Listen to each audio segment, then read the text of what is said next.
নবীজি বলেন, কারো অন্তরের মধ্যে যদি গম পরিমাণ, জব পরিমাণ, সরিষার দানা পরিমাণ ইমান থাকে, গম পরিমাণ, জব পরিমাণ, সরিষার দানা পরিমাণ ঈমান, এই মানুষটা যদি বিভিন্ন অপরাধের কারণে জাহান্নামের সাজা ভোগ করতেও হয়, জাহান্নামের সাজা ভোগ করার পর আমি নবী বলে দিলাম, একদিন জাহান্নাম থেকে বের হয়ে ওই সরিষা পরিমাণ ঈমানের কারণে আল্লাহর জান্নাতে প্রবেশ করবে। খাঁটি ঈমান, বিশুদ্ধ ঈমান, এটার মধ্যে কোনো ঝামেলা করা যাবে না। আল্লাহ কথাগুলা বুঝার তৌফিক দান করেন। দোকানের শাটারটা লাগাইতেছেন, অর্ধেক শাটার আপনি নিছেন, মুয়াজ্জিন মসজিদের মধ্যে বলে কদ কামাতিস সালাহ, কদ কামাতিস সালাহ, নামাজ দাঁড়ায় গেছে, নামাজ দাঁড়িয়ে গেছে। এই টাইমে কাস্টমার এসে কয় 10,000 টাকার সদায় লাগবে, টেনশনে পড়ে গেলেন, নামাজ 10,000, নামাজ 10,000, নামাজ 10,000, পুরাই টেনশনে আছে। আল্লাহ তাআলা বলেন, সম্পদ যেন তোমাদেরকে আল্লাহর থেকে দূরে সরায় না দেয়। নামাজ দাঁড়িয়ে গেছে, আপনি শাটারও লাগাইতেছেন নামাজে যাওয়ার জন্য, আল্লাহ তাআলা বলেন, এই শোনো, সম্পদ যেন আল্লাহর থেকে দূরে সরায় না দেয়। কাস্টমার কয় 10,000, মুয়াজ্জিন কয় কদ কামাতিস সালাহ, টেনশনে পড়ে গেছে, কি করব? সূরা তাহার 132 নম্বর আয়াতে আল্লাহ বলেন, লা নাসআলুকা রিজকা নাহনু নারযুকুকা, নবী আপনার কাছে আমি রিজিক চাই না, আমি আপনারে রিজিক দেই। পরিবারকে নামাজের কথা বলেন, নিজে নামাজ পড়েন। নামাজের পর আল্লাহ তাআলা রিজিকের কথা কেন বললেন? কারণ রিজিকের টেনশনে মানুষ নামাজ থেকে দূরে থাকে। আল্লাহ বলেন, বান্দা তুমি নামাজে যাও, আমি তোমার থেকে রিজিক চাই না, আমি আল্লাহ তোমাকে রিজিক দিয়ে দেই। আল্লাহ তাআলা বলেন, ইন কানা আবাউকুম, যদি তোমাদের মা বাবা, ওয়া আবনাউকুম, যদি তোমাদের সন্তান, ওয়া ইখওয়ানুকুম, যদি তোমাদের ভাই বোন, ওয়া আজওয়াজুকুম, যদি তোমাদের বিবি, ওয়া আশিরাতুকুম, যদি তোমাদের পরিবার আত্মীয় স্বজন, ওয়া আমওয়ালুন ইখতারাফতুমুহা, যদি তোমাদের উপার্জিত সম্পদ, ওয়া তিজারাতুন তাখশাউনা কাসাদাহা, তোমাদের ব্যবসা, যেই ব্যবসায় লস হওয়ার টেনশনে থাকো, ওয়া মাসাকিনু তারদাউনাহা, যে বাসস্থান তোমরা অনেক ভালোবাসো, আহাব্বা ইলাইকুম মিনাল্লাহ ওয়া রাসূলিহি ওয়া জিহাদিন ফি সাবিলি, আল্লাহ তাআলা বলেন, এই 8টা জিনিস যদি আল্লাহ এবং তার রাসূল চাইতে তোমাদের কাছে বেশি প্রিয় হয়, ফাতারাব্বাসু, অপেক্ষা করো, হাত্তা ইয়াতি আল্লাহু বিআমরি, আল্লাহ তাআলা গজব নিয়ে আসার অপেক্ষা করো। বলি নাউযুবিল্লাহ। কি শিখলাম? এই 8 জিনিসের প্রতি আমাদের মহব্বত আছে বেশি। আল্লাহ বলেন, এইগুলা যদি আল্লাহর চেয়ে বেশি মহব্বতের হয়, নবীর চেয়ে বেশি মহব্বতের হয়, বেশি মহব্বতের হয়, তাহলে গজবের অপেক্ষা থাকো। তাহলে কি শিখলাম? এই 8 জিনিসের চাইতে আল্লাহকে বেশি ভালোবাসা, রসুলকে বেশি ভালোবাসতে হবে। আল্লাহ তৌফিক দান করে। এখানে কয় জিনিসের ভালোবাসার কথা হলো? 8 জিনিসের ভালোবাসার কথা। এবার আমার সাথে বলেন, সাধারণত মৌলিকভাবে 2টা জিনিস আমাদেরকে আল্লাহর থেকে দূরে রাখে। 1 সম্পদ, 2 সন্তান। এই 2টা মৌলিকভাবে আমাদেরকে খালি আল্লাহর থেকে গাফেল করে দেয়। সূরা মুনাফিকুনের 9 নম্বর আয়াতে আল্লাহ বলেন, ইয়া আইয়ুহাল্লাযীনা আমানু লা তুলহিকুম আমওয়ালুকুম ওয়ালা আওলাদুকুম আন যিকরিল্লাহ। আল্লাহ তাআলা বলেন, হে ঈমানদারগণ, লা তুলহিকুম আমওয়ালুকুম ওয়ালা আওলাদুকুম, তোমাদের সম্পদ, তোমাদের সন্তান তোমাদেরকে যেন গাফেল করে না দেয়, আন যিকরিল্লাহ, আল্লাহর স্মরণ থেকে যেন গাফেল করে না দেয়। ইন্নাল্লাহু ওয়া রাসূলুহু আহাব্বা ইলাইহি মিম্মা সিওয়াহুমা وأن يحب المرء لا يحبه إلا لله وأن يكره أن يعود في الكفر كما يكره أن يقذف في النار أو كما قال عليه الصلاة والسلام اللهم صل على محمد وعلى آل محمد كما صليت على إبراهيم وعلى آل إبراهيم إنك حميد مجيد اللهم بارك على محمد وعلى آل محمد كما باركت على إبراهيم وعلى آل إبراهيم إنك حميد مجيد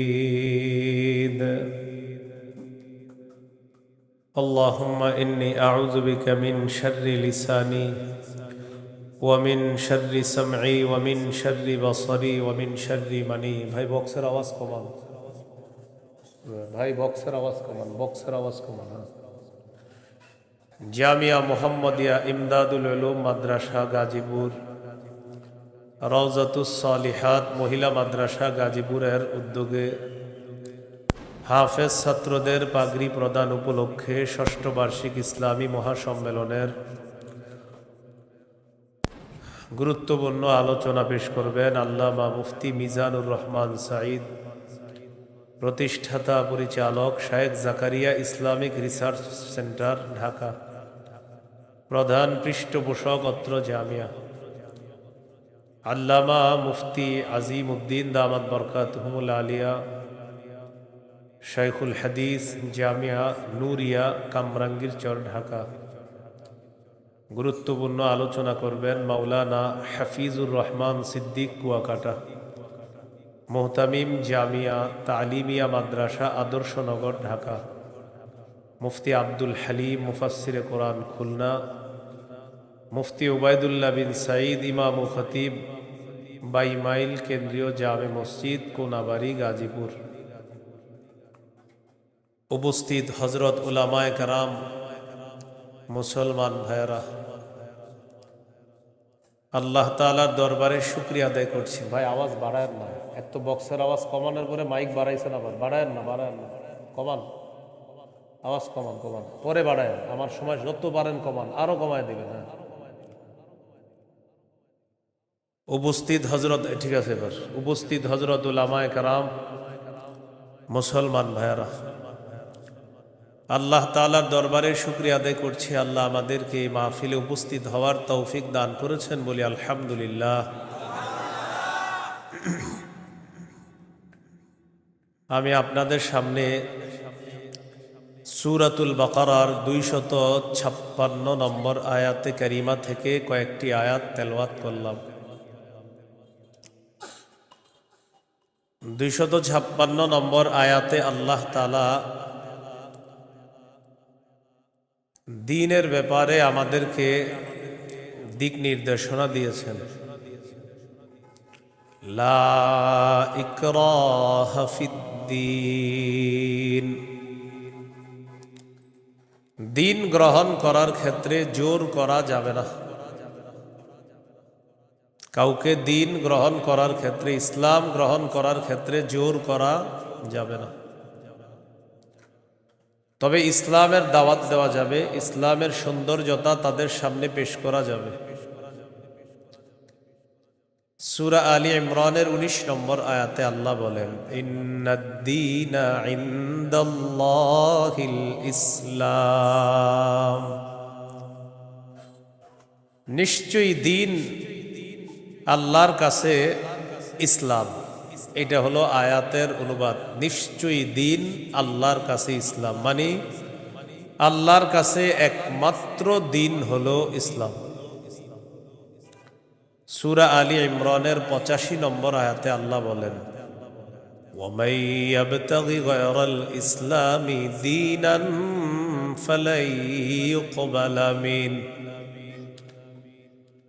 যে ব্যক্তি ইসলাম ছাড়া অন্য কোনো দিনকে গ্রহণ করে, অন্য কোনো কিছুকে দিন হিসাবে গ্রহণ করে, ফালাই ইউকবালা মিন, এটা তার থেকে গ্রহণ করা হবে না। কেউ যদি ইসলাম ছাড়া অন্য কোনো কিছুকে দিন হিসাবে গ্রহণ করে, এটা তার থেকে গ্রহণ করা হবে না, মানে ইসলাম ছাড়া অন্য কোনো দিন গ্রহণযোগ্য না। এটা অন্যকে দাওয়াত দিয়ে বোঝানো যাবে।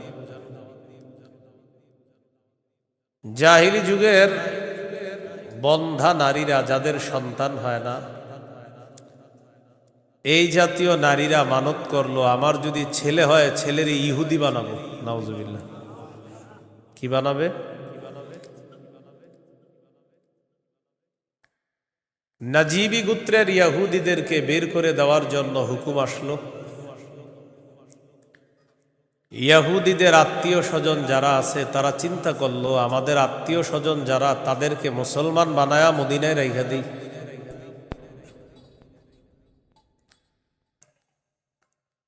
হুসাইন আল আনসার নামে নবীর একজন সাহাবী, তিনি রসুল সাল্লাল্লাহু আলাইহি সাল্লামের কাছে গেলেন, গিয়ে বললেন, ইয়া রসুল আল্লাহ, আমার দুজন পুত্র সন্তান খ্রিস্টান, আমি তাদেরকে যদি জোর করে মুসলমান বানিয়ে মদিনায় রেখে দিই। বাবা মুসলমান, সন্তান খ্রিস্টান। রাসূলুল্লাহ সাল্লাল্লাহু আলাইহি সাল্লামকে বললেন, আমি আমার দুই পুত্রকে যদি জোর করে মুসলমান বানিয়ে রেখে দেই, তখন আল্লাহ তাআলা সূরা বাকারার 256 নম্বর আয়াত নাজিল করলেন, লা ইকরাহা ফিদ্দীন। ইসলাম গ্রহণ করার ক্ষেত্রে জোর করা যাবে না। কদ তাবায়্যানার রুশদু মিনাল গাই। হেদায়েত স্পষ্ট হয়ে গিয়েছে গুমরাহি থেকে, পথভ্রষ্টতা থেকে। কোনটা হেদায়েত, কোনটা গুমরাহি, এটা মানুষের কাছে স্পষ্ট। এই কথা আল্লাহ কেন বললেন? হেদায়েত মানুষের সামনে এখন স্পষ্ট, এখন যদি মানুষ গ্রহণ না করে, এটা তার হতভাগা হওয়ার লক্ষণ। যদি সে গ্রহণ করে, এটা তার সৌভাগ্য, সে একজন সৌভাগ্যবান। সে সৌভাগ্যবান হওয়ার লক্ষণ হবে যদি হেদায়েত গ্রহণ করে। জোর করে বলা যাবে না তুমি মুসলমান হতেই হবে। ফামান ইয়াকফুর বিত-তাগুতি ওয়া ইউমিন বিল্লাহ ফাকাদ ইসতামসাকা বিল উরওয়াতিল ওয়াসকা লা ইনফিসামা লাহা। হেদায়েত স্পষ্ট হয়ে যাওয়ার পরেও যারা তাগুতকে অস্বীকার করবে, আল্লাহকে যারা বিশ্বাস করবে, হেদায়েত আর গুমরাহি দুইটা স্পষ্ট হয়ে যাওয়ার পর যারা তাগুতকে অস্বীকার করবে তথা পথভ্রষ্টতাকে বর্জন করবে, ওয়া ইউমিন বিল্লাহ, আর যারা আল্লাহকে বিশ্বাস করবে, ফাকাদ ইসতামসাকা বিল উরওয়াতিল ওয়াসকা, সে এমন এক মজবুত হাতলকে আঁকড়ে ধরলো, লা ইনফিসামা লাহা, যেই মজবুত হাতল কখনো ছুটে যাওয়ার সম্ভাবনা নাই। এমন এক মজবুত হাতল, যেই মজবুত হাতল তাকে জান্নাতে পৌঁছায় দিয়েছে। এটা হলো তাওহীদ। বলেন, এটা কি? তাওহীদ।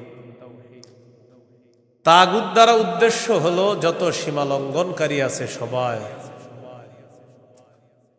আল্লাহ তাআলা বলেন, ফামান ইয়াকফুর বিত-তাগুতি ওয়া ইউমিন বিল্লাহ, যারা তাগুতকে অস্বীকার করবে আর আল্লাহকে বিশ্বাস করবে, ফাকাদ ইসতামসাকা বিল উরওয়াতিল ওয়াসকা লা ইনফিসামা লাহা, তারা এমন এক মজবুত হাতল আঁকড়ে ধরলো যেটা ছুটে যাওয়ার সম্ভাবনা নাই, বিচ্ছিন্ন হওয়ার সম্ভাবনা নাই। এই মজবুত হাতলের নাম হলো তাওহীদ, আল্লাহর একত্ববাদ স্বীকার করা। তাওহীদের মৌলিক 4টি শর্ত। প্রিয় ভাইয়েরা, কয় শর্ত? 1 নম্বর, আল্লাহ ছাড়া কোনো ইলাহ নাই এই বিশ্বাস নিয়ে মৃত্যুবরণ করা। 2 নম্বর, আল্লাহ ছাড়া কোনো ইলাহ নাই এই কথা মুখে বলবো, পাশাপাশি এই কথায় সামান্যতম সন্দেহ করা যাবে না। 3 নম্বর, আল্লাহ ছাড়া কোনো ইলাহ নাই মুখে বলার পাশাপাশি অন্তরে বিশ্বাস করা। 4 নম্বর, সবচাইতে বেশি আল্লাহকে ভালোবাসা। এই হলো তাওহীদের 4 শর্ত। তাওহীদের কয় শর্ত? 1 নম্বর, আল্লাহ ছাড়া কোনো ইলাহ নাই এই বিশ্বাস নিয়ে মৃত্যুবরণ করা। 2 নম্বর, আল্লাহ ছাড়া কোনো ইলাহ নাই এই কথায় সন্দেহ করা যাবে না। 3 নম্বর, আল্লাহ ছাড়া কোনো ইলাহ নাই এটা মুখে বলা, অন্তরে বিশ্বাস করা। 4 নম্বর, আল্লাহকে সবচেয়ে বেশি ভালোবাসা। এই হলো তাওহীদের 4 শর্ত। বাইরের মাইকের আওয়াজ আবার বাড়াইছেন, ঠিক না? ওইটা কমান, ওইটাও কমান। আপনি পরে বাড়ান, আমার বয়ানটা একটু কমান না, সমস্যা নেই। বুঝে না কিছু, মানে আমি এটা আপনার জন্য ভালো। আরো বুঝে না, এর কথা হলো ফাটাইতে হবো, বুঝতে হবো আমার মাইক এরকম এরকম। আমি তো বলছি না খারাপ, আমি বলছি খারাপ, আমি তো ভালোই বলছি। আমি বয়ান করতে সামনে দাওয়াত দিয়ে না, এত মাইক লাগাইলে। কিন্তু বারবার মাহফিলে বলি, মাইক কম হবে ওই মাহফিলে দাওয়াত অটোমেটিক পাবেন, বেশি মাহফিল মাইক হবে আর দাওয়াত পাবেন না। সোজা হিসেব, আমার বয়ানে মাইক কম থাকতে হবে, এটা আমি আলাদা বিষয়। মাইক যত কম হবে, যদি আবেদন করেন যে হুজুর মাইক 2টা, তো দেখবেন দাওয়াত আগে দিব আপনার। মাইক বেশি লাগাবেন, আমার পাবেন না, সোজা হিসাব। মাইক কমাইতে হবে আমার বয়ানে কারো যেন কোনো ক্ষতি না হয়, মাথায় রাখবেন। তাওহীদের 4টা শর্ত। 1 নম্বর, আল্লাহ ছাড়া কোনো ইলাহ নাই এই বিশ্বাস নিয়ে মৃত্যুবরণ করা। 2 নম্বর, আল্লাহ ছাড়া কোনো ইলাহ নাই এই কথায় সামান্য সন্দেহ করা যাবে না। 3 নম্বর, আল্লাহ ছাড়া কোনো ইলাহ নাই এটা মুখেও বলা, অন্তরে বিশ্বাস করা। 4 নম্বর, আল্লাহকে সবচেয়ে বেশি ভালোবাসা। 1 নম্বর শর্ত, আল্লাহ ছাড়া ইলাহ নাই এই বিশ্বাস নিয়ে মৃত্যুবরণ করা। সহিহ বুখারীর 26 নম্বর হাদিস। এই হাদিসের বর্ণনাকারী উসমান রাদিয়াল্লাহু তাআলা আনহু, তিনি বলেন, عن عثمان رضي الله تعالى عنه قال قال رسول الله صلى الله عليه وسلم من مات وهو يعلم أنه لا إله إلا الله دخل الجنة। নবীজি বলেন, কেউ যদি এই বিশ্বাস নিয়ে মারা যায় আল্লাহ ছাড়া কোনো ইলাহ নাই, আমি নবী বলে দিলাম দাখালাল জান্নাহ, সে জান্নাতে প্রবেশ করবে। সহিহ বুখারীর বর্ণনা 1237 নম্বর হাদিস, 1237। জিবরিল আমিন নবীর কাছে আসছে, আসার পর বললেন, বাশির উম্মাতাকা আন্নাহু মান মাতা মিন উম্মাতিক লা ইউশরিকু বিল্লাহি শাইআ দাখালাল জান্নাহ। জিবরিল আমিন আসছে, আসার পর বলে, ইয়া রাসূলুল্লাহ, আপনার উম্মতের মধ্যে যারা শিরিক না করে মারা যাবে, আল্লাহ তাআলা আমাকে পাঠিয়েছে আপনাকে বলার জন্য, শিরিক করা ছাড়া যারা মারা যাবে আপনি ওই উম্মতকে জান্নাতে প্রবেশের সুসংবাদ জানায়া দেন। বুঝে আসছেনি সবার? তাহলে 1 নাম্বার, আল্লাহ ছাড়া কোনো ইলাহ নাই এই বিশ্বাস নিয়ে মৃত্যুবরণ করা। একদিন এক ফেরেশতা নবীজির কাছে আসছে। নবীজি সাল্লাল্লাহু আলাইহি সাল্লাম বলেন, তানি আতিম মির রাব্বি ফাখায়্যারানি বাইনা আইয়ুদখিলা নিসফা উম্মতি আল জান্নাহ ওয়া বাইনা আশ-শাফাআহ। নবী বলেন, একজন ফেরেশতা আমার কাছে আসছে, আসার পর আমাকে 2টি বিষয়ের স্বাধীনতা দিয়েছে, যে কোনো একটা গ্রহণ করার জন্য। ফেরেশতা আমাকে বলল, হাবিব, আপনি যদি চান আপনার অর্ধেক উম্মত আপনি জান্নাতে নিতে পারবেন, আর যদি চান আপনি সুপারিশ করতে পারবেন, তবে 2টি গ্রহণ করা আপনার জন্য।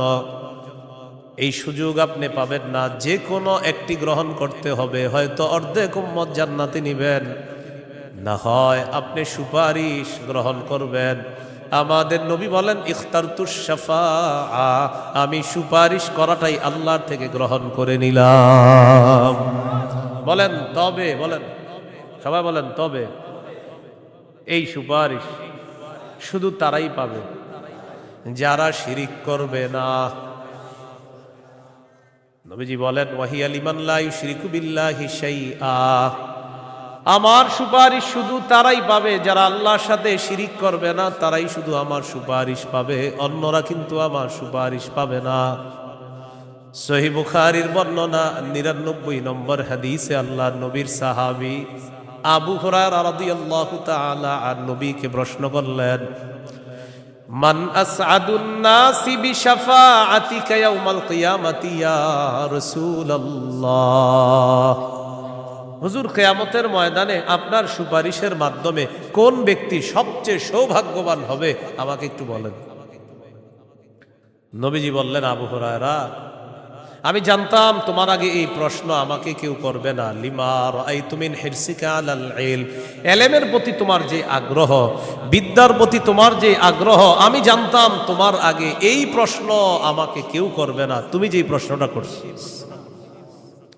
তো যেহেতু তুমি প্রশ্নটা করেই ফেলছো, উত্তরটা নাও। আসাদুন নাসি বিশাফাআতি ইয়াউমাল কিয়ামাতি মান ক্বালা লা ইলাহা ইল্লাল্লাহ খালিসাম মিন কিবালি নাফসি। কোন ব্যক্তি যদি দিল থেকে বলে লা ইলাহা ইল্লাল্লাহ আর এই বিশ্বাস নিয়ে যদি মারা যায়, কিয়ামতের ময়দানে আমার সুপারিশের মাধ্যমে এই ব্যক্তি সবচাইতে সৌভাগ্যবান বান্দা হয়ে যাবে। কি শিখলাম বলেন? লা ইলাহা ইল্লাল্লাহ। তিরমিজির বর্ণনা ৩৫৯২ নম্বর হাদিস। ক্বালা রাসূলুল্লাহ সাল্লাল্লাহু আলাইহি ওয়াসাল্লাম, মা আবদুন ক্বালা লা ইলাহা ইল্লাল্লাহ মুখলিসান কাত্তু ইল্লা ফুতিহাত লাহু আবওয়াবুস সামাই হাত্তা তুফজিয়া ইলাল আরশ। নবীজি বলেন, কোন বান্দা যদি একবার ইখলাসের সাথে লা ইলাহা ইল্লাল্লাহ পাঠ করে, আল্লাহর আসমানের সবগুলা দরজা খুলে দেওয়া হয়, তার লা ইলাহা ইল্লাল্লাহ যেন আরশ পর্যন্ত পৌঁছে যায়। তাওহীদের কয় শর্ত ভুলে গেছে? কয় শর্ত? ১ নম্বর, আল্লাহ ছাড়া ইলাহ নাই, এই বিশ্বাস নিয়ে মরতে হবে। ২ নম্বর, আল্লাহ ছাড়া কোনো ইলাহ নাই, এই কথায় সামান্য সন্দেহ করা যাবে না। সূরা হুজুরাতের ১৫ নম্বর আয়াতে আল্লাহ বলেন, ইন্নামাল মুমিনুনা আল্লাযীনা আমানু বিল্লাহি ওয়া রাসূলিহি সুম্মা লাম ইয়ারতাবু ওয়াজাহাদু বিআমওয়ালিহিম ওয়া আনফুসিহিম ফী সাবিলিল্লাহ উলাইকা হুমুস সাদিকুন। আল্লাহ তাআলা বলেন, প্রকৃত ঈমানদার হলো তারা যারা আল্লাহকে বিশ্বাস করে, রাসূলকে বিশ্বাস করে, সামান্য সন্দেহ করে না। ওয়াজাহাদু বিআমওয়ালিহিম ওয়া আনফুসিহিম ফী সাবিলিল্লাহ, যারা নিজেদের জানমাল নিয়ে আল্লাহর রাস্তায় লড়াই করে। আল্লাহ বলেন, উলাইকা হুমুস সাদিকুন, আমি আল্লাহ তাদেরকে কোরআনে খাঁটি সত্যবাদী বলে ঘোষণা করলাম। এরা খাঁটি সত্যবাদী, আল্লাহকে বিশ্বাস করে, রাসূলকে বিশ্বাস করে, একটু সন্দেহ করে না। ৩ নম্বর শর্ত, লা ইলাহা ইল্লাল্লাহ, আমি মুখে উচ্চারণ করলাম আল্লাহ ছাড়া কোনো ইলাহ নাই, অন্তরেও বিশ্বাস করা।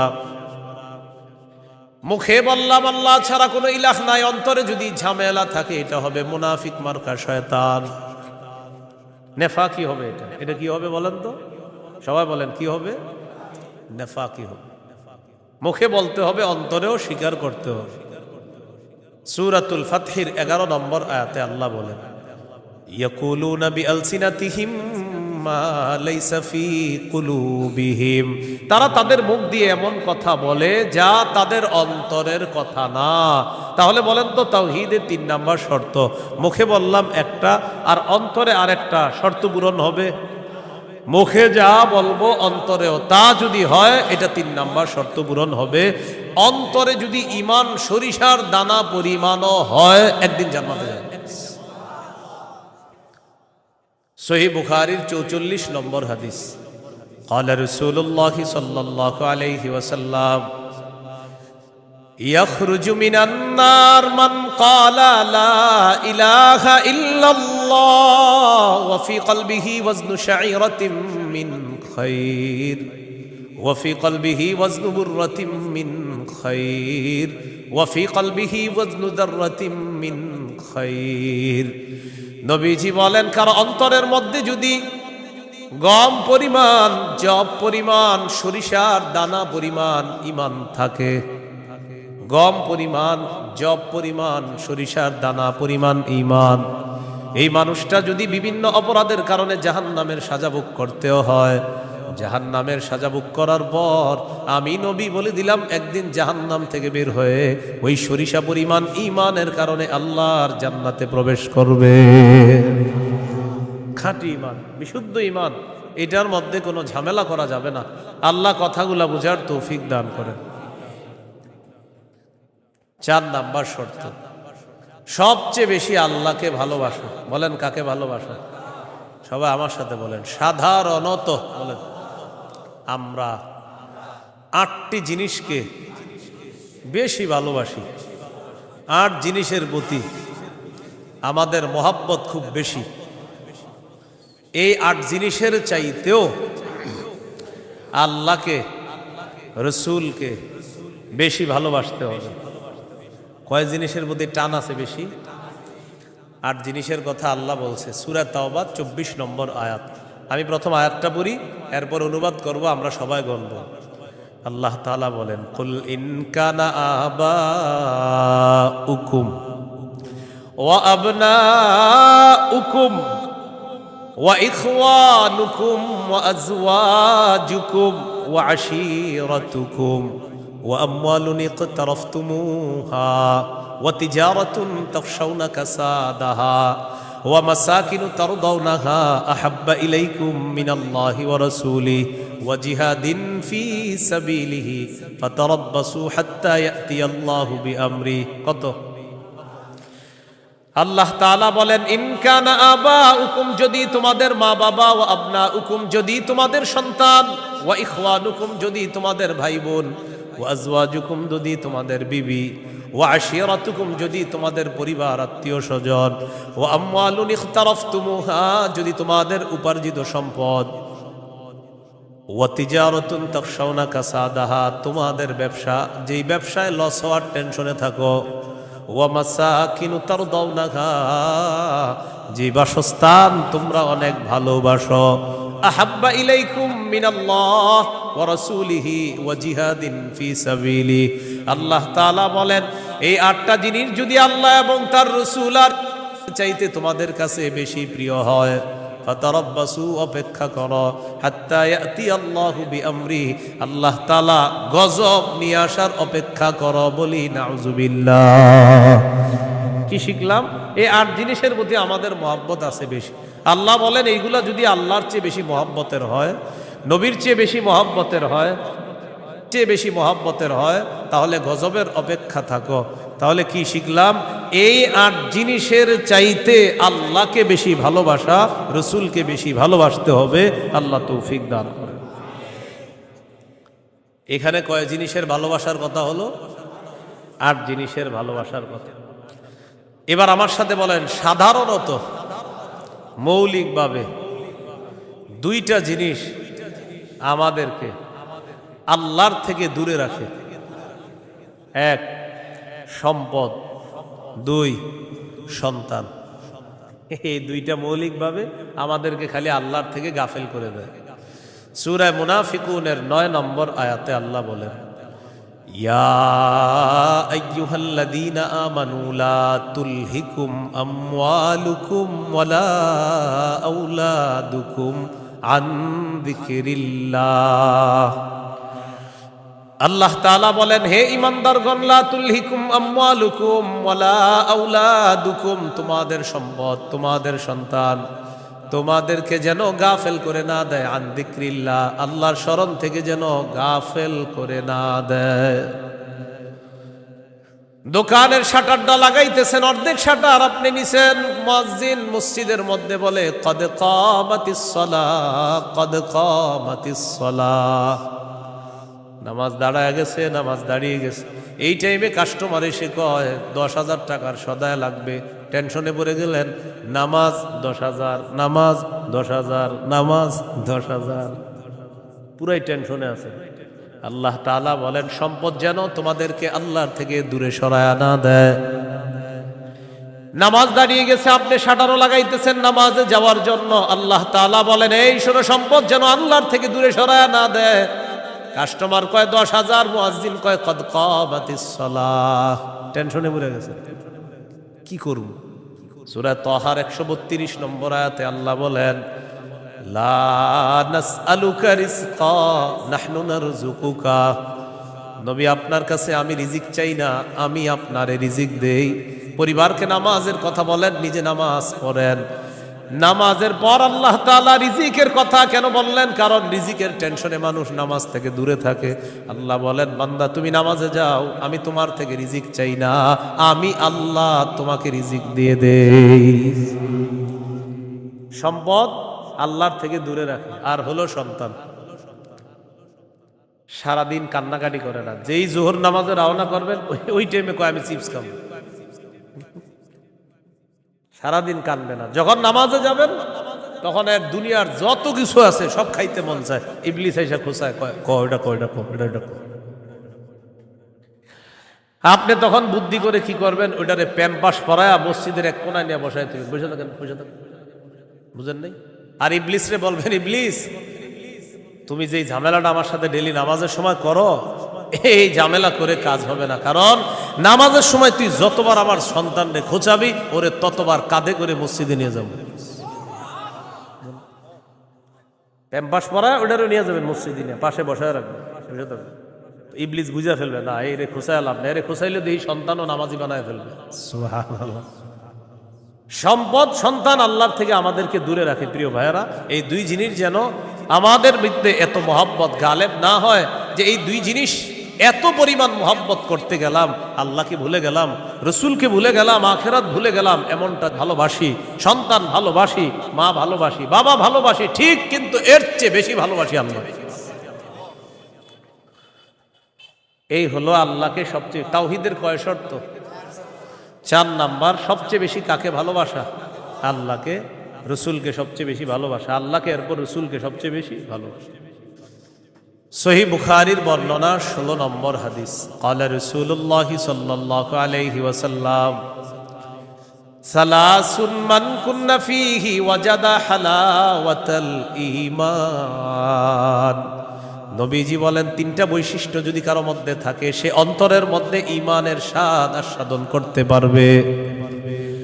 1 নাম্বার, ইয়াকুন আল্লাহু ওয়া রাসূলুহু আহাব্বা ইলাইহি মিম্মা সিওয়াহুমা, আল্লাহ আল্লাহ রসুল ছাড়া যত কিছু আছে সব কিছুর চাইতে আল্লাহ আর তার নবীকে বেশি ভালোবাসা। 2 নাম্বার, ওয়া আইয়ুহিব্বাল মারআ লা ইউহিব্বুহু ইল্লা লিল্লাহ, কোন মুসলমানকে শুধুমাত্র আল্লাহর জন্য ভালোবাসা। 3 নাম্বার, আইয়াকরাহা আইয়াউদা ফিল কুফরি কামা ইয়াকরাহু আইয়ুকযাফা ফিন্নার, আগুনের মধ্যে পুড়ে যাওয়া যেমন অপছন্দ, তেমনি ভাবে কুফরি করাটাও এমন অপছন্দ হওয়া। কোটি কোটি টাকা আপনার সামনে রাখা হলো আর বলা হলো আগুনে পুড়ে মারা যাও, আপনি তখন জবাব দিবেন আপনার কি মাথা খারাপ? আগুনে পুড়ে যদি আমি মারা যাই, তুই কোটি টাকা দিয়ে আমি করব কি? এবার আপনাকে বলা হলো কোটি কোটি টাকা দেওয়া হবে, তুমি কুফরি করো, আপনি জবাব দিবেন কোটি টাকার বিনিময়ে যেমন দুনিয়ার আগুনে পুড়তে চাই না, তেমনি ভাবে কোটি টাকার বিনিময়ে কুফরি করে জাহান্নামের আগুনেও পুড়তে চাই না। নবীজি বলেন কারো মধ্যে যদি এমন অনুভূতি থাকে আগুনে পুড়ে যাওয়া তার অপছন্দ, তেমনি ভাবে কুফরি করাটাও তার কাছে অপছন্দের, আল্লাহ তাআলা তার অন্তরের মধ্যে ঈমানের স্বাদ তৈরি করে দিবেন, ঈমানের স্বাদ দিবেন। তো এই 3টার মধ্যে একটা হলো আল্লাহকে বেশি ভালোবাসা। বলেন তো তাওহীদের কয় শর্ত?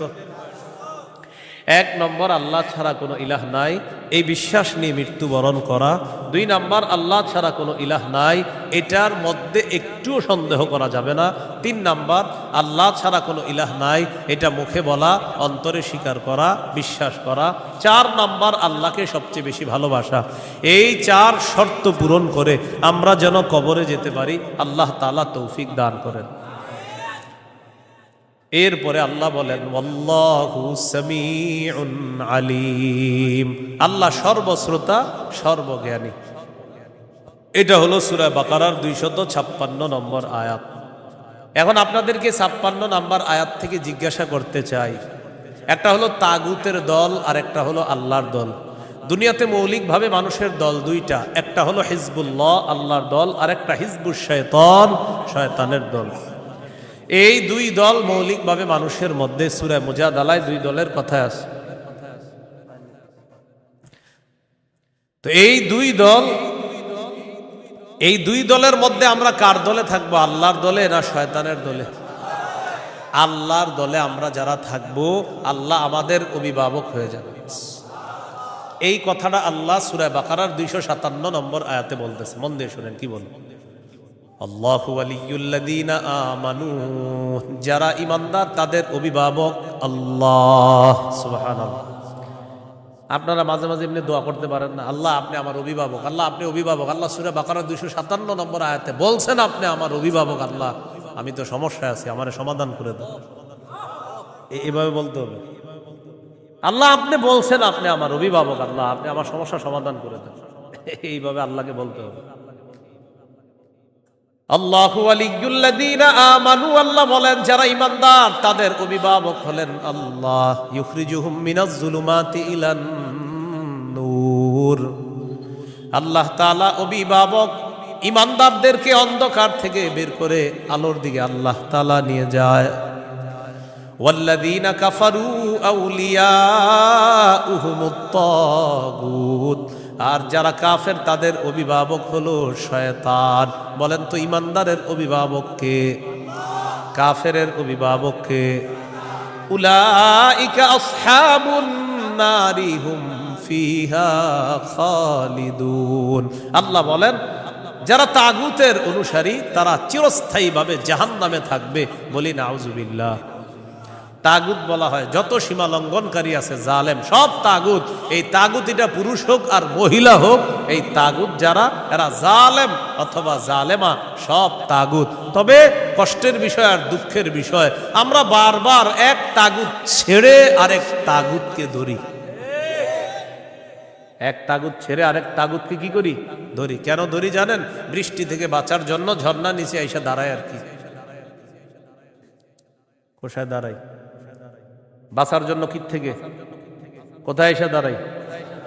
এক তাগুতকে ছেড়ে আরেক তাগুত ধরা, মানে বৃষ্টি থেকে বাঁচার জন্য ঝর্ণার নিচে এসে দাঁড়ায়। ভাই কিছু ঘটনাকে ঝর্ণার নিচে কেন? আর বললেন না বাইরে বৃষ্টি, তো এনে কি? এই জন্য মনে রাখবেন, শত্রু এটা কখনো বন্ধু হবে না। এরে আপনি যতই মনে করেন বন্ধু, এই শত্রু সব সময় শত্রু। সূরা মাঈদার 51 নম্বর আয়াতে আল্লাহ বলে দিয়েছেন। এবার আল্লাহ তাআলা কি বলে দেখেন, সূরা বাকারার 257 নম্বর আয়াত গেল, 258 নম্বর আয়াতে আল্লাহ তাআলা এবার আমাদের আকীদা বিশুদ্ধ করবে। কি বিশুদ্ধ করবে বলেন তো? দুনিয়াতে আমাদের অভিভাবক কে? বেঁচে আছি কে বাঁচিয়ে রাখছেন? মৃত্যু দিবেন কে? মৃত্যুর পর জীবিত করবেন কে? এই আকীদাটা এখন আল্লাহ তাআলা সংশোধন করবে যে শোনো, আমি তোমাদেরকে বাঁচিয়ে রাখছি, মৃত্যুর পর আমি জিন্দা করব, কিন্তু এখানে কোনো সন্দেহ করবা না।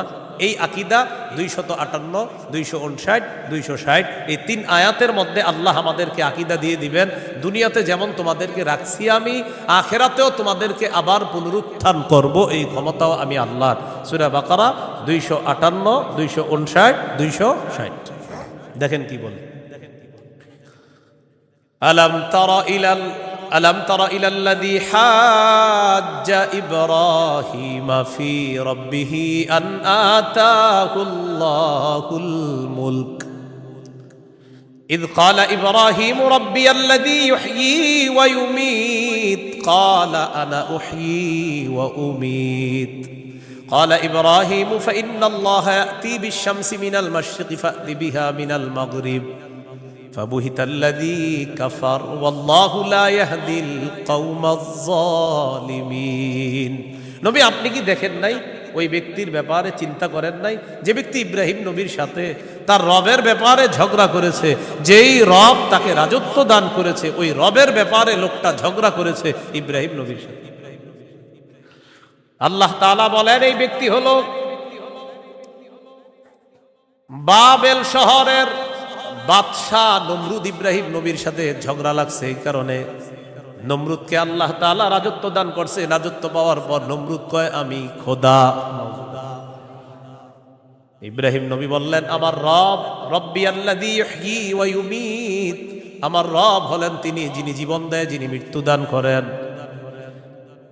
নমরুদ পাল্টা জবাব দিয়ে বলে ক্বালা আনা উহয়ী ওয়া উমীত, আমিও তো জীবন দেই আমিও তো মৃত্যু দেই। নাউজুবিল্লাহ। হ্যাঁ, ইব্রাহিম নবী বললেন রব তিনি যিনি জীবন দেয় মৃত্যু দেয়। নমরুদ কথা আমিও তো জীবন দিই মৃত্যু দিই। তো ইব্রাহিম নবী তাহলে কি করতে হবে? আমারও রব মানো, কারণ আমিও জীবন দিই মৃত্যু দিই। ইব্রাহিম নবী বললেন কিভাবে? জেলখানা থেকে দুইজন আসামি ধরে আনছে, একজনকে মেরে ফেলছে আর একজনকে ছেড়ে দিছে। মারার পর বলে এই যে দেখো আমি মৃত্যু দিলাম, ছেড়ে দেওয়ার পর বলে এই যে দেখো আমি জীবন দিলাম। কি ইন্টারন্যাশনাল পদ্ধতির জীবন মৃত্যু! হ্যাঁ, দুইজনকে ধরে আনছে, একটাকে হত্যা করছে আর একটাকে ছেড়ে দিছে। হত্যা করার পর বলে দেখো জীবন দিলাম মৃত্যু দিলাম, জীবন দিলাম কিভাবে? আর একটাকে ছেড়ে দিছে, এইটা ছেড়ে দেওয়ার পর বলতেছে আমি তাকে জীবন দিলাম। আপনারা বলেন এটা কি জীবন মৃত্যু?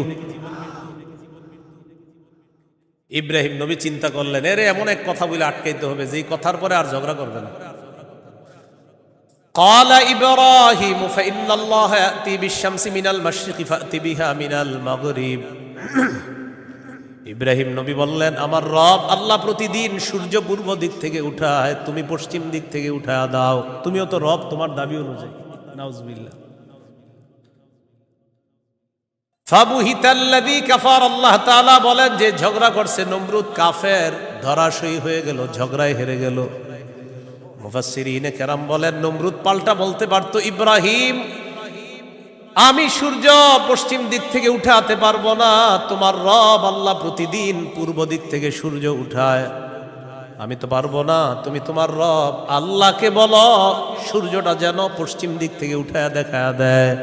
মুফাসসিরিনে কেরাম বলেন নমরুদ বুঝে শুনেই পাল্টা চ্যালেঞ্জ দেয় নাই। কেন দেয় নাই? নমরুদ কিন্তু চ্যালেঞ্জ দিতে পারতো পাল্টা, ইব্রাহিম তুমি আমারে বললা আমি যেন সূর্য পশ্চিম দিক থেকে উঠাই, তোমার রব যেহেতু পূর্ব দিক থেকে উঠায়, তো পাল্টা প্রশ্ন করতে পারতো নমরুদ ইব্রাহিম আমি তো পারলাম না, তোমার রব আল্লাহকে বলো আল্লাহ যেন সূর্যটা পশ্চিম দিক থেকে উঠায় দেখায়। মুফাসসিরিনে কেরাম বলে নমরুদ এটা বুঝে শুনেই পাল্টা প্রশ্ন করে নাই, কারণ নমরুদ জানে এই প্রশ্ন করলে ইব্রাহিম চ্যালেঞ্জ গ্রহণ করবে, আল্লাহকে বলবে আল্লাহ সাথে সাথে সূর্য পশ্চিম দিক থেকে উঠায় দেখায়। আর এটা যদি করে ফেলে নমরুদের দল ছোট হয়ে যাবে, হালকা হয়ে যাবে। এই জন্য নমরুদ আর পাল্টা চ্যালেঞ্জ দেয় নাই। বলেন তো নমরুদকে রাজত্ব দিয়েছিল কে? দেওয়ার পর বলে আমি খোদা। কি বলে? আমি খোদা। এই জন্য প্রিয় ভাইয়েরা সামনের দিকে যাদেরকে আমরা শাসন ক্ষমতায় বসাবো, যাদেরকে আমরা দায়িত্ব দিব, বুঝে শুনে দায়িত্ব দিতে হবে। কি শুনে? বলেন আমার সাথে প্রতিদিন 2 রাকাত অতিরিক্ত নফল নামাজ পড়ব, পড়ার পর 3টা দোয়া করব। 1 নাম্বার আল্লাহ, বলেন আল্লাহ কিয়ামতের আগে বাংলাদেশে আর কোন নারী প্রধান চাই না। হ্যাঁ, কি প্রধান চাই না? সবাই জোরে বলেন কেন? আরো জোরে বলেন, আরো জোরে, আরো জোরে। قال رسول الله صلى الله عليه وسلم لا يفلح قوم ولوا امرهم امرأتان। নবীজি বলেন ওই জাতি কিছুতেই কখনোই সফল হবে না যেই জাতি তাদের নেতৃত্বে কোনো নারীকে বসায় দেয়। আপনি বুঝেন আর না বুঝেন আমার নবীর কথা সঠিক। তো এই জন্য এই একটা বিষয়ে দোয়া করবেন। 2 নাম্বার দোয়া বলেন আল্লাহ মরার আগে বাংলাদেশে শরিয়া আইন দেখে যেতে চাই। কি আইন? দেয়ালে দেয়ালে লিখে দিবেন শরিয়া আইন চায় না তারা। বলেন, কোনো না কোনো অপরাধে অপরাধী যারা। বলেন আমার সাথে, শরিয়া আইন চায় না তারা, কোনো না কোনো অপরাধে অপরাধী যারা। চোর শরিয়া আইন চাইবে না, হাত কাটা যাবে। ধর্ষক শরিয়া আইন চাইবে না, তাকে পাথর মেরে হত্যা করা হবে, তার উপর ইসলামের শাস্তি প্রয়োগ করা হবে। এই জন্য ধর্ষক চাইবে না, চোর চাইবে না। আমাদের দেশে যদি আসলে শরিয়া আইন চালু হয়, বিগত দিনের শুধু চুরির বিচার করতে করতে সুপ্রিম কোর্ট হাইকোর্টের বিচারপতিরা ক্লান্ত হয়ে যাবে। শুধু চুরির বিচার হলে, কিসের বিচার? এটা 2 নাম্বার দোয়া করবেন। 3 নাম্বার দোয়া বলেন, আল্লাহ আমাদের দেশে এমন একজন শাসক দিয়ে দেন, যেই শাসক মৌলিক 4টি কাজ করবে। 1 নাম্বার নামাজ কায়েম করবে, 2 নাম্বার যাকাত প্রতিষ্ঠিত করবে, 3 নাম্বার সৎ কাজের আদেশ করবে, 4 নাম্বার অসৎ কাজের নিষেধ করবে। সবাই বলেন দলিল, বলেন দলিল। সূরা হজ 41 নম্বর আয়াত। কোন সূরা? কত নম্বর আয়াত? এই আয়াতে আল্লাহ বলেন, আল্লাযীনা ইম্মাক্কান্নাহুম ফিল আরদি আকামুস সালাহ ওয়া আতাউয যাকাতা ওয়া আমারু বিল মারুফি ওয়া নাহাউ আনিল মুনকার। আল্লাহ তাআলা বলেন, আমি যাদেরকে দুনিয়ার শাসন ক্ষমতায় বসাই তাদের মৌলিক কাজ হবে 4টা। 1 নাম্বার আকামুস সালাহ, তারা রাষ্ট্রীয়ভাবে নামাজ কায়েম করতে হবে। রাষ্ট্রের প্রত্যেকটা নাগরিক যেন নামাজ পড়ে এই দায়িত্ব পালন করতে হবে। 2 নাম্বার ওয়া আতাউয যাকাত, যাকাতের বিধান রাষ্ট্রীয়ভাবে চালু করতে হবে। আমাদের দেশে যদি রাষ্ট্রীয়ভাবে যাকাতের বিধান চালু হয়ে যায়, আর সব ধনীরা যদি 1 বছর যাকাত আদায় করে, কয় বছর? ওই বছর সুদ বলবে, যাকাত তুমি ভালো থেকো, আমি সুদ বিদায় নেই। কয় বছর? 1 বছর যদি যাকাত যারা দেয়, এরা যদি দেয়, সুদ বলবে, যাকাত তুমি থাকো, আমি চলে যাই, কারণ আমার আর থাকার জায়গা নাই। বলেন আমার সাথে, সুদে ফকির আরো ফকির হয়, যাকাতে ফকির আরো ধনী হয়। দলিল ইবনে মাজাহ 2279 নম্বর হাদিস। আবার বলেন, বলেন, সুদে ফকির আরো ফকির হয়, যাকাতে ফকির ধনী হয়। বলেন আমাদের এই রাষ্ট্র সুদ ভিত্তিক হওয়ার কারণে এখন আমরা সবাই মোটামুটি ভিক্ষুক। কারণ আমাদের প্রত্যেকের মাথা পিছু 1,07,000 টাকা ঋণ। তো আপনি কোথায় ধনী? সুদের শেষ পরিণতি ভিক্ষা। এটা আপনার যদি বুঝে না আসে, কিছু করার নাই। আমার নবীর কথা যেটা বলবে নবী, আজ হোক কাল হোক, সেটা ফলবেই, কোনো সন্দেহ নেই। তো আমরা দাবি করি 90% মুসলমান, এখানের অর্থ ব্যবস্থা সুদ ভিত্তিক। এই জন্য আমরা স্লোগান পাল্টাবো, বলেন দারিদ্র বিমোচনে সুদ নয় যাকাত। বলেন তো দারিদ্র বিমোচনে কি? দারিদ্র বিমোচনে সুদ নয় যাকাত। এগুলা দেয়ালে লিখে দিবেন যে দারিদ্র বিমোচনে সুদ নয় যাকাত। লিখে দিবেন দারিদ্র বিমোচনে সুদ নয় যাকাত। লিখবেন সুদে ফকির আরো ফকির হয়, যাকাতে ফকির আরো ধনী হয়। নমরুদকে রাজত্ব দিছে আল্লাহ তাআলা, সে এখন বলে আমি খোদা। বলেন নাউজুবিল্লাহ। বলেন জীবন মৃত্যু কে দেয়? এটা হলো সূরা বাকারা 258 নম্বর আয়াত। 259 নম্বর আয়াতটা শোনার আগে আগে বুঝেন। এক ব্যক্তি এক এলাকার সামনে দিয়ে যাইতেছে, যাওয়ার সময় দেখে কি এলাকার সবগুলা ঘর বাড়ি ছাদের উপরে পড়ে রয়েছে, নিচে ছাদ, উপরে ঘর বাড়ি। আপনাদের এলাকার ছাদ কি নিচে থাকে না বাড়ির উপরে থাকে? কয়েকজন কইছে, মানে অন্যদের ঘর বাড়ির ছাদ নিচে থাকে। ঘর বাড়ির ছাদ কই থাকে? এটা প্রথমে বললেন না কেন? মানে প্রথমে কয়েকজন কইছে কয়েক উপরে, মানে অন্যদের ছাদগুলা নিচে। আপনাদের ঘর বাড়ির ছাদ কই? তো এই কথাটা প্রথমে বললে সমস্যা ছিল কি? এক ব্যক্তি যাইতেছে এক এলাকার সামনে দিয়ে, যাওয়ার সময় দেখে ঘর বাড়ি সব ধ্বংস হয়ে পইরা রয়েছে, নিচে হইল ছাদ, উপরে ঘরবাড়ি। উনি এই বিষয়ে দেখা সাথে সাথে বললেন, আল্লাহু আকবার, আল্লাহ কত মহান, এদেরকে ধ্বংস করলেন আল্লাহ, আবার আল্লাহ কিভাবে জিন্দা করবে, এটা ওনার সন্দেহ না, এটা ওনার কি না সন্দেহ না, এটা উনি বিস্ময় প্রকাশ করতেছে, আল্লাহ কত মহান, আবার কিভাবে আল্লাহ জিন্দা করবে, এটা মুখ দিয়ে বলে ফেলছে। সাথে সাথে আল্লাহ তাকে মৃত্যু দিচ্ছে। 100 বছর মৃত অবস্থায় রাখছে। কয় বছর? 100 বছর মৃত অবস্থায় রাখছে। 100 বছর পর জিন্দা করছে। জিন্দা করার পর তাকে জিজ্ঞাসা করলেন, আপনি কয় বছর মৃত অবস্থায় ছিলেন? তো জবাব দিলেন, 1 দিন বা আধা দিন। আল্লাহ তাআলা বললেন, আপনি 100 বছর ছিলেন মরা। কয় বছর? ওই যে উনি বলছিলেন মরাকে আল্লাহ কিভাবে জিন্দা করবে, আল্লাহ দেখাই দিতেছে। আপনার খানা পানির দিকে তাকান তো, তাকাইছে খানা পানির দিকে, তাকায় দেখে খানা পানি পচে নাই। সুবহানাল্লাহ। কয় বছর? এবার আপনার গাদার দিকে তাকান তো, তাকাইছে গাদার দিকে, গাদাটার কি অবস্থা, দেখে কি গাদা পচে গলে মরে মাটির সাথে মিশে গেছে। আল্লাহ তাআলা বুঝায়, এই জন্যই তো আমি আল্লাহ। সুবহানাল্লাহ। এবার আল্লাহ তাআলা বললেন, দেখেন গাদার অস্থিগুলা মাটির সাথে মিশে গেছে, আমি এগুলারে উঠাই। তো হাড্ডি উঠাইছে, উঠানোর পর এটার উপরে আল্লাহ গোস্তের প্রলেপ দিয়ে এটার মধ্যে প্রাণ সঞ্চার করে আবার গাদা জিন্দা করে দিচ্ছে। বলেন মৃতকে জিন্দা করে কে? এই কথাটাই আল্লাহ তাআলা বলেন, আও কাল্লাযী মাররা আলা ক্বরিয়াতি ওয়া হিয়া খাফিয়াতুন আলা উরুশিহা। অথবা নবী আপনি কি ওই ব্যক্তির ব্যাপারে চিন্তা করেন নাই যে ব্যক্তি এক এলাকার সামনে দিয়ে গেছে, যাওয়ার সময় দেখে এলাকার সবগুলা ঘর বাড়ি ছাদের উপর পড়া, এর মানে ঘর বাড়িগুলা সব ধ্বংস। ক্বালা আন্না ইউহয়ী হাযিহিল্লাহু বা'দা মাউতিহা।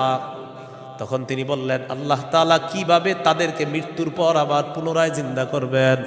ফাআমাতাহুল্লাহু মিআতা আমিন। আল্লাহ তাআলা তাকে 100 বছরের জন্য মৃত্যু দিলেন। সুম্মা বাআসা, আবার তাকে জিন্দা করলেন। করার পর আল্লাহ বললেন, ক্বালা কাম লাবিস্তা, কতদিন আপনি এইভাবে মৃত অবস্থায় কাটিয়েছেন? তিনি জবাব দিলেন, লাবিস্তু ইয়াওমান আও বা'দা ইয়াওম, একদিন বা আধা দিন আমি মৃত অবস্থায় ছিলাম। কয়দিন? না আপনারা বলেন আসলে কয় বছর? আল্লাহ তাআলা বলেন, ক্বালা বাল লাবিস্তা মিআতা আমিন ফানজুর ইলা তাআমিকা ওয়া শারাবিকা লাম ইয়াতাসান্না। আপনি 100 বছর মরা ছিলেন, খানার দিকে তাকান, পানির দিকে তাকান, লাম ইয়াতাসান্না, পচে নাই। সুবহানাল্লাহ।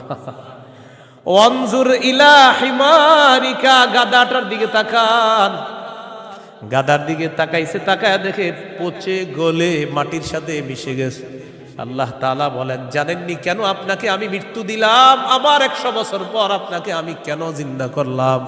ওয়ালিনাজআলাকা আয়াতাল লিন্নাস, আমি আপনাকে দুনিয়ার মানুষের সামনে নিদর্শন হিসাবে রেখে দিলাম যে দেখো আমি আল্লাহ মৃতকে জিন্দা করি, এর দৃষ্টান্ত দুনিয়াতেই দেখায়া দিলাম। কয় বছর মৃত্যু রাখছে, এরপরে আল্লাহ আবার উঠেছে। এবার আল্লাহ বললেন, অনজুর ইলাল ইযামি কাইফা নুনশিজুহা, ওই যে আপনার গাদার অস্থিগুলা মাটির সাথে মিশে গেছে, দেখেন কিভাবে আমি উত্থিত করি। সুম্মা নাকসুহা লাহমা, এরপর দেখেন কিভাবে গোস্তের পোশাক হাড্ডিগুলার উপর পড়ায়া দেই। আল্লাহ গোস্তের পোশাক পরায়া প্রাণ সঞ্চার করে গাদা আবার জিন্দা করে। এবার তিনি বললেন, মানে কে? ওই যে যিনি বলছিলেন 100 বছর আগে আল্লাহ কিভাবে জিন্দা করবে, তখন তিনি বললেন, ক্বালা আ'লামু আন্নাল্লাহা আলা কুল্লি শাইইন কাদির। আমি বুঝতে পারছি, আমি জানি আল্লাহ সবকিছুর উপর ক্ষমতাবান। বলেন সবকিছুর উপর ক্ষমতাবান কে? 100 বছর মৃত রাইখা আবার জিন্দা করার ক্ষমতা কার? এখন আমি কি আপনাদেরকে বলছি লোকটাকে? এই লোকটাকে বলছি? বলি নাই। এলাকা কোনটা এটাও বলছি? বলি নাই। কোরআনে এলাকার নামও আসে নাই, ওই ব্যক্তির নামও আসে নাই। তবে মুফাসসিরিনে কেরাম বলেন, এই ব্যক্তি যে একজন নবী ছিলেন এতে সন্দেহ নেই। উনি একজন কি ছিলেন? নবী ছিলেন, এতে কোনো সন্দেহ নেই। এটা হলো মুফাসসিরিনে কেরামের বক্তব্য। মুআররিখিন যারা আছে, ঐতিহাসিকগণ, তারা বলেন আগে পরে গবেষণা করলে বোঝা যায় তিনি ছিলেন উজাইর আলাইহিস সালাম। কোন নবী? অথবা বলেন, অথবা আরমিয়া আলাইহিস সালাম, এটা একজন নবীর নাম। তাহলে ওই জনপদের সামনে দিয়ে যিনি গিয়েছেন তিনি একজন নবী ছিলেন, এই ব্যাপারটা স্পষ্ট। তবে তিনি কোন নবী ছিলেন, উজাইর নবী না আরমিয়া নবী, এই ব্যাপারে ঐতিহাসিকগণ বলেন তিনি হয়তো উজাইর নবী, না হয় আরমিয়া আলাইহিস সালাতু ওয়াস সালাম। এখন এলাকা এটা কোন এলাকা? ঐতিহাসিকগণ বলেন এলাকাটা বাইতুল মুকাদ্দাসের বুখতে নসর যে এলাকা দখল করেছিল, ওই বুখত নসরের এলাকাটা ইতিহাস গবেষণা করলে বোঝা যায় ওই এলাকাটা আল্লাহ ধ্বংস করার পর তখন ওই নবী এলাকার সামনে দিয়ে গিয়েছিলেন। তাহলে এলাকার নাম সরাসরি কোরআনে নাই, এলাকার নাম সরাসরি হাদিসে নাই, নবীর নাম সরাসরি কোরআনে নাই, নবীর নাম সরাসরি হাদিসে নাই। মুফাসসির এবং ঐতিহাসিকগণ গবেষণা করে বলেন আগা গোড়া এটা গবেষণা করলে বোঝা যায় নবী ছিলেন হযরত উজাইর অথবা আরমিয়া, আর এলাকাটা ছিল বাইতুল মুকাদ্দাস। এই হলো সূরা বাকারার 259 নম্বর আয়াত। সূরা বাকারার 260 নম্বর আয়াত। এই আয়াতেও আল্লাহ আমাদের আকীদা স্বচ্ছ করবে যে দেখো দুনিয়াতে আমি তোমাদেরকে জিন্দা রাখছি, আবার আমি মৃত্যু দিব, আবার তোমাদেরকে পুনরুত্থান করব, এই ক্ষমতা। বিসমিল্লাহির রহমানির রহিম। আল্লাহুম্মা লাকাল হামদু ওয়া লাকাশ শুকর। সূরা বাকারা 260 নম্বর আয়াত আল্লাহ বলেন وَإِذْ قَالَ إِبْرَاهِيمُ رَبِّ أَرِنِي كَيْفَ تُحْيِي الْمَوْتَى قَالَ أَوَلَمْ تُؤْمِنْ قَالَ بَلَى وَلَكِنْ لِيَطْمَئِنَّ قَلْبِي قَالَ فَخُذْ أَرْبَعَةً مِنَ الطَّيْرِ فَصُرْهُنَّ إِلَيْكَ ثُمَّ اجْعَلْ عَلَى كُلِّ جَبَلٍ مِنْهُنَّ جُزْءًا ثُمَّ ادْعُهُنَّ يَأْتِينَكَ سَعْيًا وَاعْلَمْ أَنَّ اللَّهَ عَزِيزٌ حَكِيمٌ। স্মরণ করুন ওই সময়কে যখন ইব্রাহিম নবী বললেন রব্বি আরিনি কাইফা তুহিল মাউতা, আল্লাহ আপনি আমাকে দেখান আপনি কিভাবে মৃতকে জিন্দা করেন। আল্লাহ তাআলা বললেন ক্বালা আওয়ালাম তুমিন, ইব্রাহিম আপনি কি বিশ্বাস করেন না? ইব্রাহিম নবী জবাব দিলেন ক্বালা বালা ওয়ালাকিন লিয়াতমাইন্না কলবি, আল্লাহ অবশ্যই বিশ্বাস করি, তবে আমার অন্তরের প্রশান্তির জন্য আমি জানতে চাই আল্লাহ আপনি কিভাবে মৃতকে জিন্দা করেন। ভাই 259 আর 260 নম্বর আয়াতে একটা বিষয় কিন্তু মনে রাখেন, আমি আবার বারবার বলতেছি কথাটা। 259 নম্বর আয়াতে ওই যে নবী বললেন আল্লাহ কিভাবে মৃতদেরকে জিন্দা করবেন, এটা কিন্তু নবীর সন্দেহ না। আবার বলছি এটা কি না? সন্দেহ না, বলেন বিস্ময়, কি উনি আশ্চর্য হচ্ছেন। আবার 260 নম্বর আয়াতে ইব্রাহিম নবী বলতেছে আল্লাহ আপনি আমারে দেখান কিভাবে মৃতকে জিন্দা করেন, এটাও ইব্রাহিম নবীর সন্দেহ না, বরং ইব্রাহিম নবী অন্তরকে শান্তি দিতে চায় আল্লাহ আপনি যে মৃতকে জিন্দা করেন এটা দেখলে আমার দিলে একটু ভালো লাগতো, শুধু এই কারণে আমি দেখতে চাই। তাহলে বিষয়টা কি সন্দেহ? নাউজুবিল্লাহ, কোন নবী সন্দেহ করতে পারে না। তো আল্লাহ তাআলা বললেন ক্বালা ফাকুজ আরবাতাম মিনাত তাইর, ইব্রাহিম আপনি 4টা পাখি ধরেন, ফাসুরহুন্না ইলাইকা, এই 4টি পাখি আপনি বসে আনেন, আপনার আয়ত্তে আনেন। আয়াতে আনার পর সুম্মা জাআল আলা কুল্লি জাবালিম মিনহুন্না জুজআ, 4টা পাখিকে আপনি চূর্ণ বিচূর্ণ করে টুকরা টুকরা করে ফেলবেন। টুকরা টুকরা করার পর এই পাখিগুলার টুকরা টুকরা বিভিন্ন পাহাড়ের মধ্যে আপনি ছিটায় দিবেন।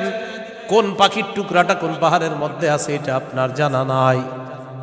এবার আপনি তাদের নাম ধরে আপনি ডাকবেন। আল্লাহ তাআলা বলেন আমার হুকুমে যেই যেই পাখির টুকরাগুলা যেই পাহাড়ের মধ্যে আছে ওই টুকরাগুলা আমি আল্লাহ প্রত্যেক পাহাড় থেকে আলাদা আলাদা করে একত্রিত করে অবিকল ওই পাখির মধ্যে প্রাণ সঞ্চার করে দিব। পাখি আপনার সামনে উঠতে উঠতে উপস্থিত হয়ে যাবে। তো আল্লাহ বলেন ফাসুরহুন্না ইলাইকা, এটা আপনি বসে আনেন, আয়াতটা আনেন।